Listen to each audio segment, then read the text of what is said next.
सुयश, क्या कर रहे हैं आप? मंदिर है। हाँ, तो मैं अपने होने वाली बीवी से प्यार का इजहार कर रहा हूँ। और इसकी क्या जरूरत आ पड़ी?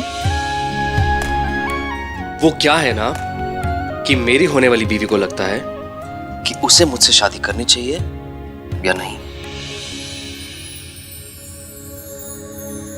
अच्छा, अब देखो, मैं दिखने में ठीक ठाक सा हूं, अपने पैरों पे खड़ा भी हूं और छोटों की फिक्र और बड़ों का आदर करना बहुत अच्छे से जानता हूं, और चाल चलन भी ठीक ही है मेरा, नहीं?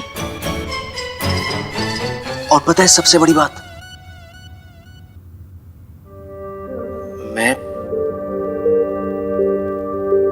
मैं तुमसे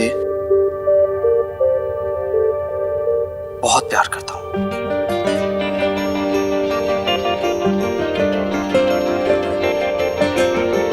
तो कर लो ना मुझसे शादी।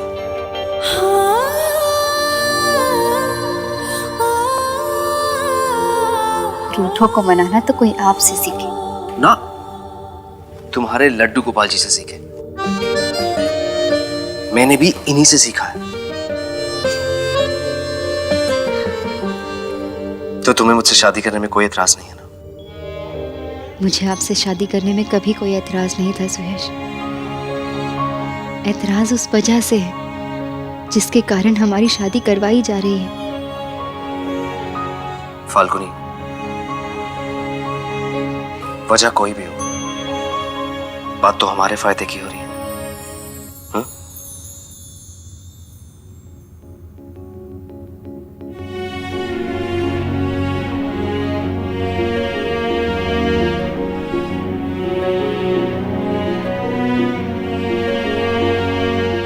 मेरे लिए सबसे बड़ी मर्जी आप ही की है कान्हा जी,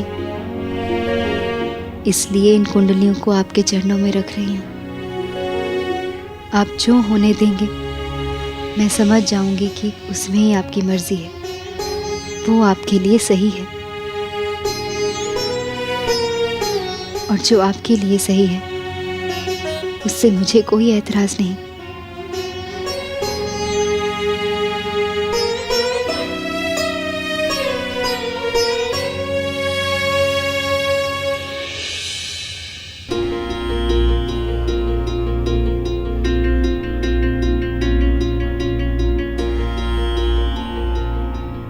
रुकिए जीजी।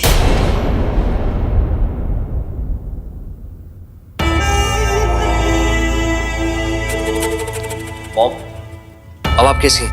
मैं ठीक हूँ बेटा। जैसे मुझे पता चला कि जीजी मेरे बच्चों का भविष्य सुधारने वाली है, तुम दोनों की शादी का मुहूर्त निकालने वाली है, मैं एकदम ठीक हो गई।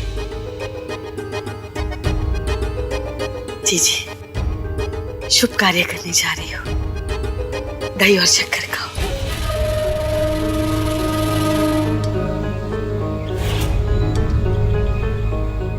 मुझे विश्वास है जीजी, आपके पवित्र हाथ लगते ही मेरे बच्चों की किस्मत सुधर जाएगी। मैडम जी, आप अपनी किस्मत की फिक्र करो। जो सबके सामने आपकी पोल खोलने वाली है, उसे आप दही शक्कर खिला रहे हो। मैं कोई भगवान ना हूं कि किसी की किस्मत बदल सकूं। हमारे को तो बस ये देखना है कि गणना में कोई मुहूर्त छूट न गया हो। आचार्य जी ने लीलावती के ब्याह के लिए मुहूर्त ढूंढ निकाला था, लेकिन लीलावती की किस्मत में ब्याह नहीं था, तो ब्याह न हो सका। अच्छा, वैसे ये सब बातें तेरी समझ से परे हैं। मॉम, आप आइए, सब कुछ ठीक होगा, बैठिए।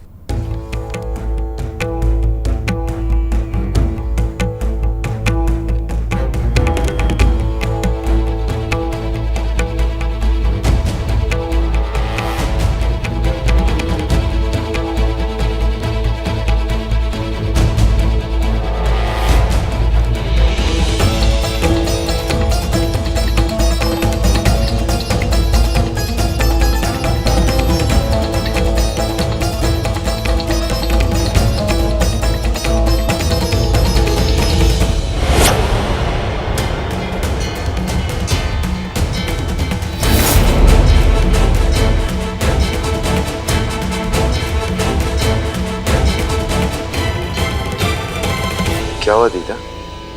क्या पढ़ा आपने कुंडी में? क्या बताऊं जयो,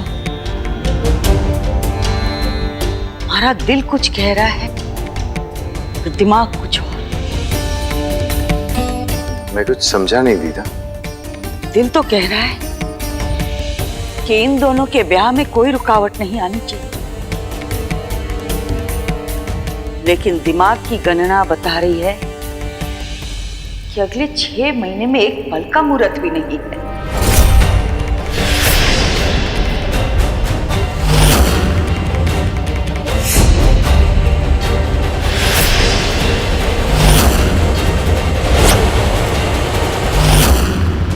ग्रह नक्षत्र पानी की तरह साफ है।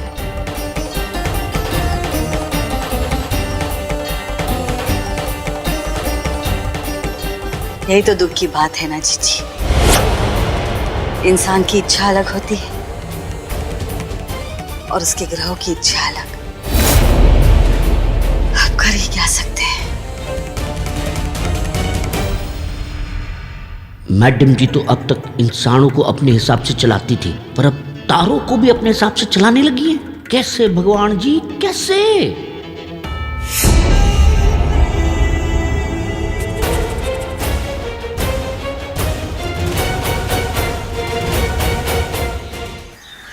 मैडम जी, मैडम जी, अरे मैडम जी, आप क्या अपने आप को निहारी? पहले मैंने ये बताइए कि आपने किस्मत कैसे पलटी, तारों को कैसे बदला?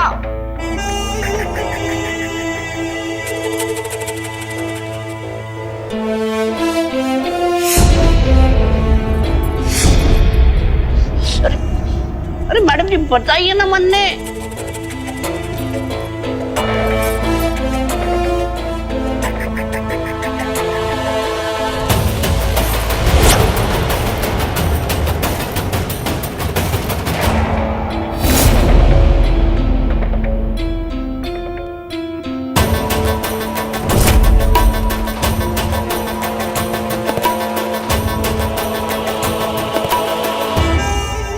क्या है ना शो, दूध का जला छाछ भी फूक फूक के पीता है। इस बार मैंने छाछ जरा ज्यादा ही फूक के पी। मुझे एक बात बता, हमने पंडित को पैसे किस चीज के लिए दिए थे? झूठ बोलने के लिए, ये बोलने के लिए कि 6 महीने तक शादी नहीं हो सकती। मैंने उस पंडित को पैसे इसलिए भी दिए थे ताकि वो एक नकली कुंडली बनवाए, जिसे देख के दुनिया का सबसे बड़ा ज्योतिषाचार्य भी यही कहे कि फाल्गुनी और सुयश की शादी अगले 6 महीने तक नहीं हो सकती। मतलब असली कुंडली यहाँ, नकली कुंडली पूजा घर के संदूक में। मैडम जी आप कौन है? दूरदर्शी बुद्धि बता के कौन है ये तुम बोल। लेकिन मैडम जी ये बात तो अभी आपने 6 महीने के लिए टाल दी, लेकिन परेशानी तो वही की वही है। वारिस कहां से आवेगो? आएगा शो, रावत खानदान का वारिस आएगा, और वो वारिस मेरा विधान ही देगा।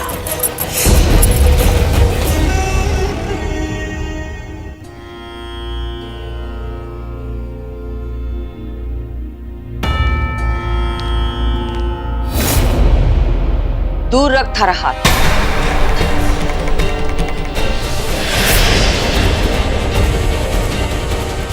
क्या कर रही है उत्तरा?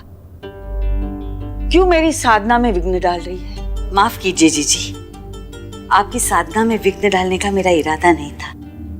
मैं तो बस ये पुराना कपड़ा बदल के रेशमी वस्त्र, उत्तरा जो पवित्र है वो पुराने कपड़े में भी पवित्र रहेगी, और जो पाप की गठरी है वो नए रेशमी कपड़े में बांध के भी पाप की गठरी ही कहलाएगी।